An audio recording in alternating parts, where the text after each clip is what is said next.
What's up, guys? So I just filmed a video talking about how to adjust snowshoes, and I thought maybe it wouldn't be bad to give my normal audience something to think about, especially as climbing season. Right now we're kind of in the heart of ice climbing season, but rock climbing season is just like a month away. So I thought maybe it wouldn't be bad to go back to some talking point videos.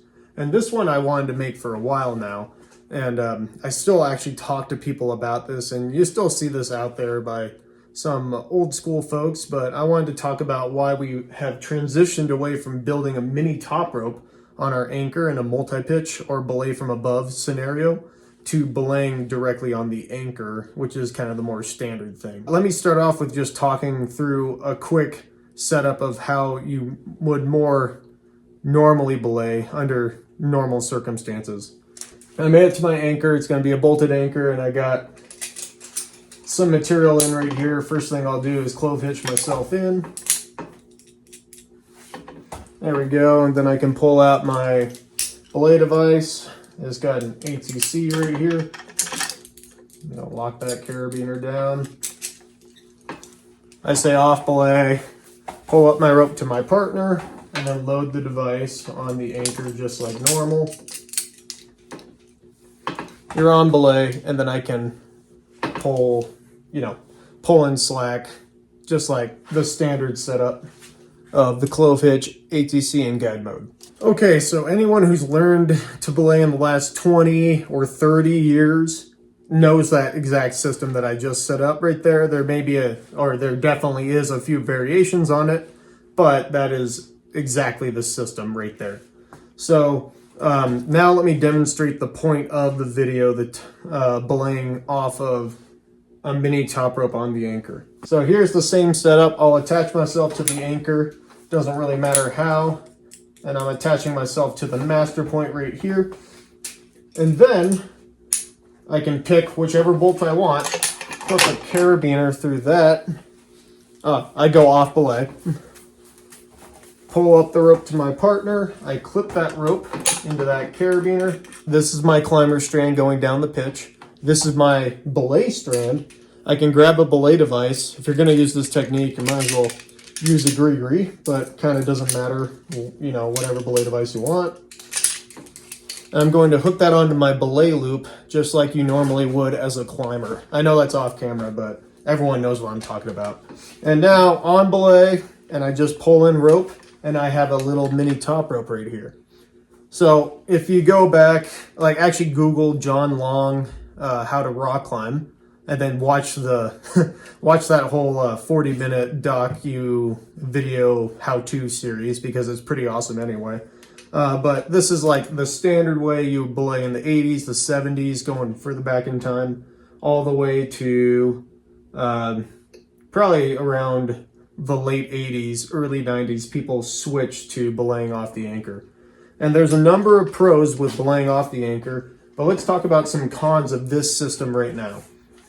First con is probably the most easily solvable, but I'm super incorporated into this system because I have this gree-gree on my belay loop. And so if the climber falls and we need to perform some form of rescue, it's a bit more difficult for me to escape the belay with this setup, and requires slightly different steps.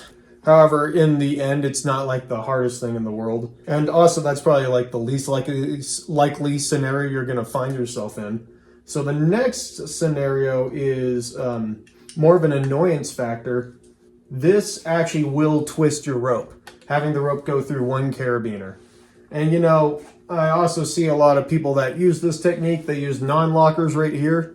Don't do that. Use a lock-in carabiner if you're going to do it. That's a pretty critical point. If that opened up, things would get really annoying. So, just use a lock-in carabiner there instead of a non-locker.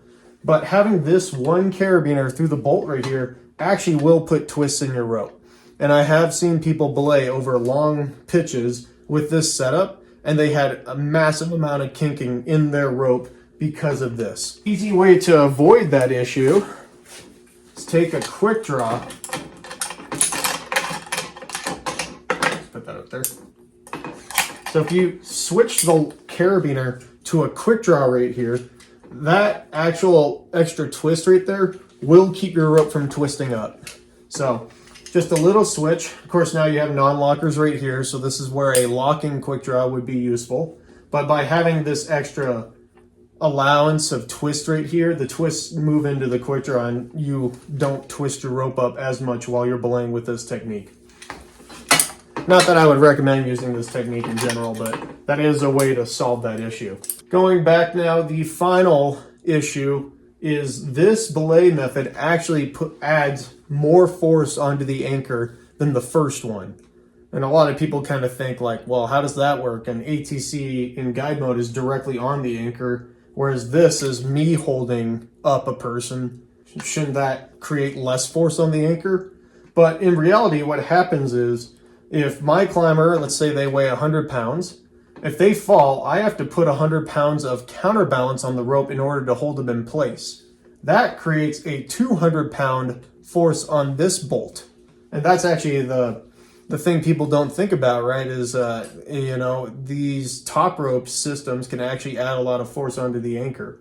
Now, that doesn't really matter with bolts because bolts are rated to 25 kilonewtons, so you can put 600 pounds easy on them and it's no big deal. But this becomes worse when we move into traditional anchors. So if I have a nut and two cams and I decide to belay off that nut, maybe it's not placed very well or something, then things are getting a bit more sketchy. And if that one piece happens to blow, it's probably going to shock load the other pieces to some extent. I'm belaying off of this bolt right here, and then this thing happens to blow.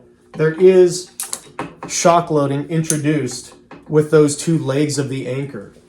The shock loading is only mitigated if you clip into the master point. So you could clip in right here and then belay them off of the master point. And if one of these bolts fails, then you don't get that shock loading. So again, if you're going to use this system, I recommend going off the master point. Don't go off of that higher piece. Of course, a lot of people would argue going off of the higher piece allows you to have more room to be sucked in case of a fall, with the force of the fall. And that's true. But if you do get sucked in and you're belaying on a gree or an ATC or whatever, then this thing could travel up. There you go, it travels up, gets caught right there, and then rope just slides smoothly through the camming device. So it's super easy to compromise your belay in this circumstance. If you want to avoid the possibility of the shock loading on the two bolts, you clip into the master point, and now I'm even closer to my waist, so I can more easily get pulled in. That's two great big pitfalls right there. Massive shock loading, occlusion of your belay device, so that way you can't catch anyone. Then you have the minor conveniences of having twists in your rope and harder to escape the belay. It's also just, in my mind, it's harder to belay like this than it is like this. If you set up your anchor properly, pulling the rope through an ATC in guide mode is really effective. A lot of people have argued with me that they can get a tighter belay by standing up and sitting down.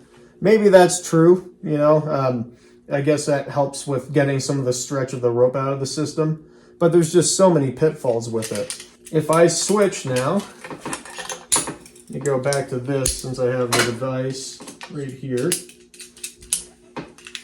Okay, so now I just went back to the standard belay. My climber falls. They weigh 100 pounds.